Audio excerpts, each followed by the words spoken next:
नमस्कार, मैं अतुल आदित्य। देश के सबसे बड़े बैंक एसबीआई देश से क्या छुपाना चाहता है? एसबीआई किसे फायदा पहुंचाना चाहता है? भारत सरकार द्वारा डिजिटल भारत की दम भरने के बाद भी थोड़े से इंफॉर्मेशन जो सुप्रीम कोर्ट ने एसबीआई से मांगा था इलेक्टोरल बॉन्ड के संबंधित, उसे देने से उसने इनकार किया है और कहा है कि इतने कम समय में वो इसे मुहैया नहीं करा सकता, उसे और महीनों का समय चाहिए। एसबीआई वर्तमान समय में भारत के सबसे बड़ा बैंकिंग सेवा क्षेत्र है। वर्तमान में एसबीआई के ग्राहकों की संख्या 48 करोड़ है। जी हां, 48 करोड़ है, जबकि एटीएम धारकों की संख्या 66,000 है और देश और विदेश मिलाकर एसबीआई के लगभग 23,000 ब्रांचेज काम कर रहे हैं। इतने बड़े पैमाने पर काम करने वाले अंतर्राष्ट्रीय बैंक अगर यह कह दे कि वो नियत समय में कोई काम करके नहीं दे सकता है, तो शक और सुबह होना लाजमी है। अब यह शक की सुई मोदी सरकार की ओर मुड़ गई है कि मोदी सरकार इलेक्टोरल बॉन्ड से संबंधित जो नाम है, जो फंड है, जो चंदा देने वाले लोग हैं, उनका नाम छुपाना चाहती है। और इस रीट के पीछे, इस याचिका जो एसबीआई ने सुप्रीम कोर्ट को दिया है और लगभग 4 महीनों का समय मांगा है, उसके पीछे मोदी सरकार है।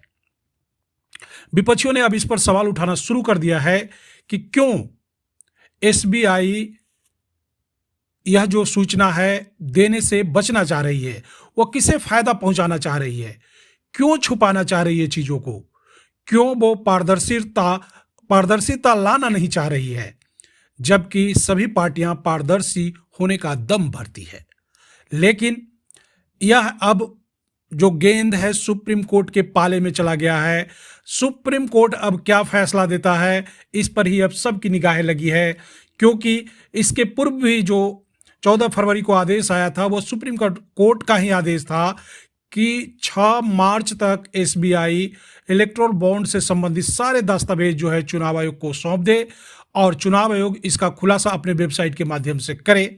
लेकिन अब एसबीआई लगभग 4 महीनों का समय मांग रहा है, 30 जून तक का समय मांग रहा है, जिससे लोगों का शक गहराता जा रहा है कि हो न हो एसबीआई मोदी सरकार को बचाना चाहती है, क्योंकि 30 जून तक सारे इलेक्शन हो जाएंगे, उनके परिणाम आ जाएंगे और नए सरकार का गठन भी हो जाएगा। तब इस इलेक्टोरल बॉन्ड के खुलासे के वजह से किसी भी को कोई नुकसान होने की संभावना नहीं है। जबकि अगर अभी इसका खुलासा किया जाता है तो हो सकता है कि यह जानने के बाद लोग मोदी सरकार के प्रति अपना जो रुख है वो बदल दें और उन्हें वोट न करें और चुनाव वो हार भी सकते हैं। इसे ही छुपाने के लिए, इस बात को करने के लिए ही एसबीआई अब एक नया खेल खेल रहा है और समय मांगने की बात कर रहा है।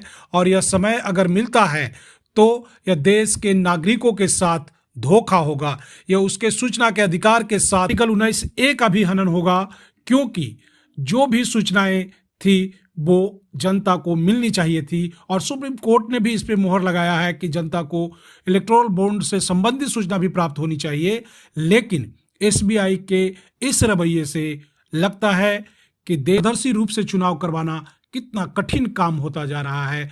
चुनाव आयोग भी इसमें मौन साधे हुए है। इसीलिए तो कहा जाता है कि मोदी सरकार का हर एजेंसियों पर कब्जा हो रखा है और सारे एजेंसियां मोदी सरकार के लिए ही काम करती है।